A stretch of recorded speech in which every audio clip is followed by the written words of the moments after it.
Bem-vindo a mais uma lição. Nós vamos tratar sobre adoção. Para tratar desse tema, nós vamos abordar os privilégios da adoção, os deveres da adoção.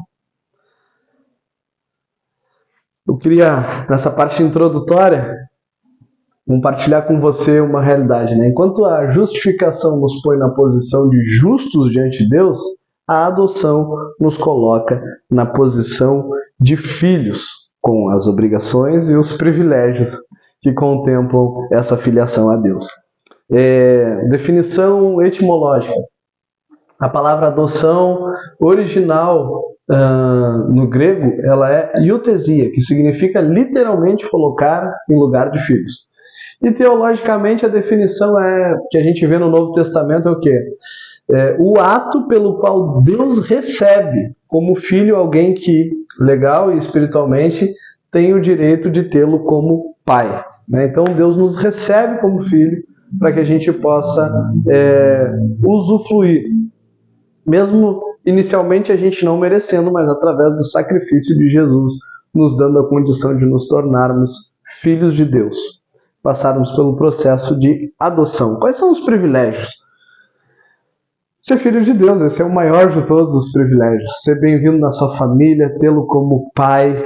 E não está aqui nos slides, mas tem uma referência das Escrituras, uma porção das Escrituras que diz que nós, humanos, né, nós que somos maus, sabemos dar boas dádivas aos nossos filhos, que dirá nosso Pai Celestial.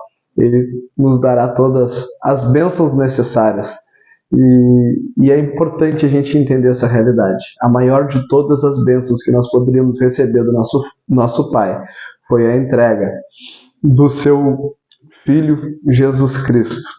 Seu único filho até aquele momento. Mas depois do ato na cruz, depois da sua ressurreição, ele pôde conquistar para nós também essa filiação e nos dando entrada à família de Deus.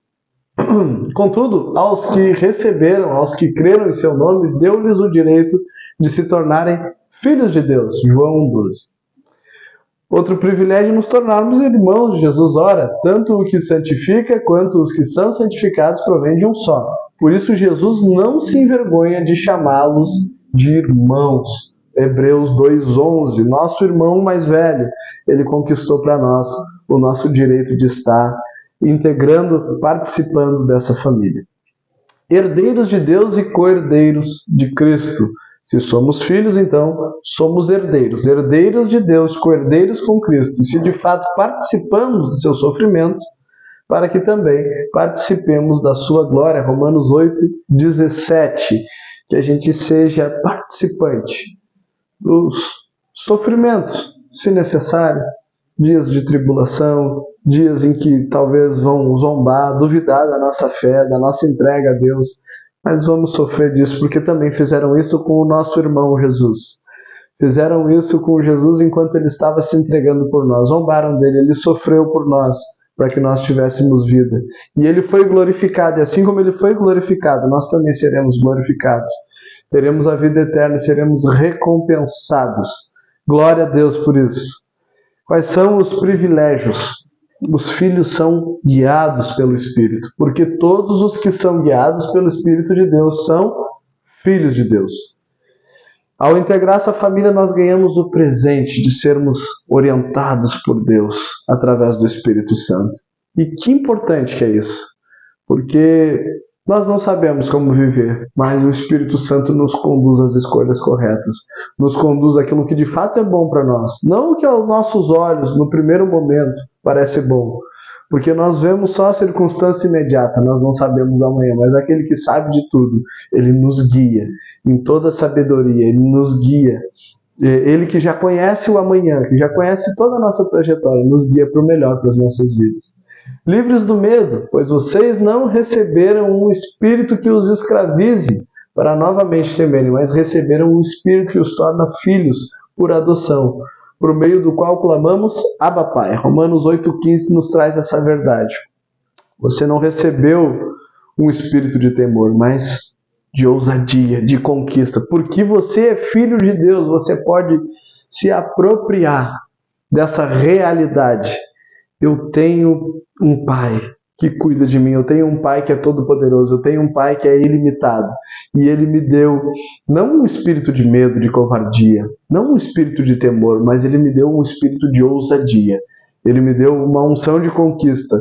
Ele me deu o direito de clamar, Abba Pai, Paizinho querido, e eu ser socorrido, ser atendido, e eu ser impulsionado para toda a boa obra que Ele tem para mim. Mas também a adoção nos traz deveres, responsabilidades. Assim como talvez, se você teve uma família estruturada, você pode olhar e lembrar, né? Lá na minha casa tinha regras, tinha obrigações, tinha coisas que eu deveria fazer. Há deveres, há compromissos na adoção. Santificar o nome do Pai. É interessante, isso não é deixar o nome de Deus mais santo, mas é que a nossa vida dê honra ao Pai. Vocês orem assim: Pai nosso que está no céu, santificado seja o teu nome. Mateus 6:9. Portanto, sejam imitadores de Deus como filhos amados. A nossa postura, o nosso comportamento, a nossa vida, as nossas relações devem trazer glória e honra ao nome do Pai. Então, assim como você vê às vezes pais envergonhados quando os seus filhos não se comportam na escola, ou quando seus filhos se perdem totalmente na vida, depois até mesmo na fase adulta, os pais ficam entristecidos. Assim também é o nosso Pai. Ele nos ama tanto que entregou seu Filho para que a gente pudesse participar da sua família. Ele entrega o seu Filho unigênito e depois da entrega de Jesus ele passa a ser o primogênito, ou seja, o primeiro de muitos, como nós que nos rendemos a Deus e participamos da sua família. Mas o Pai que nos ama, Ele quer que eu e você venhamos a nos comportar de maneira que dignifique a Ele, que glorifique a Ele, que dê honra ao seu nome. Padecer com Cristo é um outro dever. Se somos filhos, então somos herdeiros. Herdeiros de Deus, co-herdeiros com Cristo. Se de fato participamos dos seus sofrimentos, para que também participemos da sua glória. Romanos 8:17. Talvez em alguns momentos você vai parar e pensar assim: mas depois que eu passei por esse processo de adoção, depois que eu me entreguei para Jesus, parece que eu passei por muitas provações e muitas dificuldades. Muitas delas são necessárias na nossa vida. Muitas delas são como que podas de uma árvore que está frutificando, mas que precisa dar ainda mais fruto. E a entrega a Cristo é um fruto maravilhoso da sua vida, mas talvez tenha muito mais. Mas para isso, às vezes, é necessário a gente passar por algum sofrimento, a gente ter algumas perdas, para que a gente amadureça, para que a gente se torne humilde e para a gente permanecer dependente do Pai.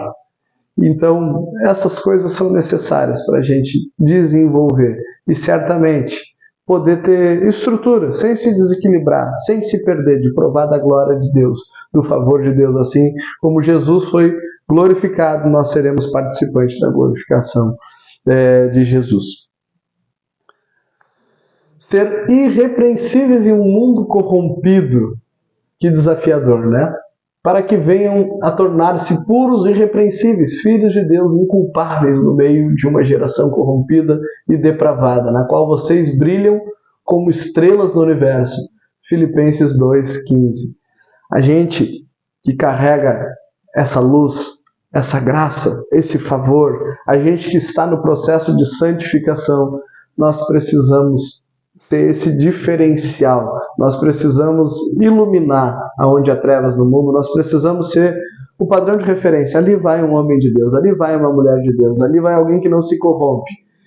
E pode ter certeza que as pessoas que te rodeiam, os momentos de dúvidas na vida, de dificuldade, de questão, elas vão recorrer a você, porque elas vão reconhecer que o Pai está sobre a tua vida, que tu é um filho de Deus. E você vai provar de poder iluminar aonde há trevas, provar de poder ajudar onde as pessoas estão com dificuldades e levar elas também a provar de ingressar na família de Deus, assim como você ingressou. Praticar a justiça e amar aos irmãos. Desta forma sabemos que são os filhos de Deus quem são os filhos do diabo. Quem não pratica a justiça não procede de Deus, tampouco quem não ama o seu irmão. Então, nós somos todos irmãos, todos comprados pelo mesmo sangue, todos agraciados pelo favor de Deus, expresso na cruz do Calvário em nos salvar. E às vezes temos dificuldade de aceitar nosso irmão como ele é ou como ele está no início do processo da sua entrega a Deus, não se santificou ainda, está no começo da jornada de santificação e nós não aceitamos algumas posturas, não aceitamos alguns comportamentos e não somos tolerantes. Que a gente possa entender que a gente é filho do mesmo Pai. E se porventura a gente já está um pouco mais avançado no processo de santificação, que venhamos nós a sermos intercessores por eles e também mostrar a eles a oportunidade de prosseguir em conhecer a Deus e avançar no processo de santificação, porque não somos uns melhores do que os outros, somos todos pecadores, todos pecaram e necessitados estão da graça de Deus, né? Nós pecamos e nos afastamos de Deus, mas Ele, com sua obra perfeita, nos deu a graça de pertencer a essa família, de ser nosso Pai, de nos adotar. E precisamos tolerar uns aos outros, suportar uns aos outros em amor. E isso vai testificar de que somos filhos de Deus. Então, esse é um dever nosso. Vamos concluir, então. Esta lição tratou de uma das maiores revelações do Novo Testamento. No Antigo Testamento, a gente não vê muitas menções, apenas 7 menções de Deus como Pai. Porém, no Novo Testamento, a gente vê muitas menções. E Jesus trazendo essa realidade de pai, de uma família, de uma adoção. Talvez você está vendo essa aula e não tem muita referência de pai. Seu pai terreno foi ausente ou você nem o conheceu. E eu quero te dizer que toda a ausência e falta que ele fez, o teu Pai Celeste vai suprir na tua vida, no teu coração, em nome de Jesus. Deus é nosso Pai e nós somos seus filhos. Nesta verdade repousa a nossa confiança em Deus para viver o cotidiano nesta terra, bem como a nossa esperança no céu.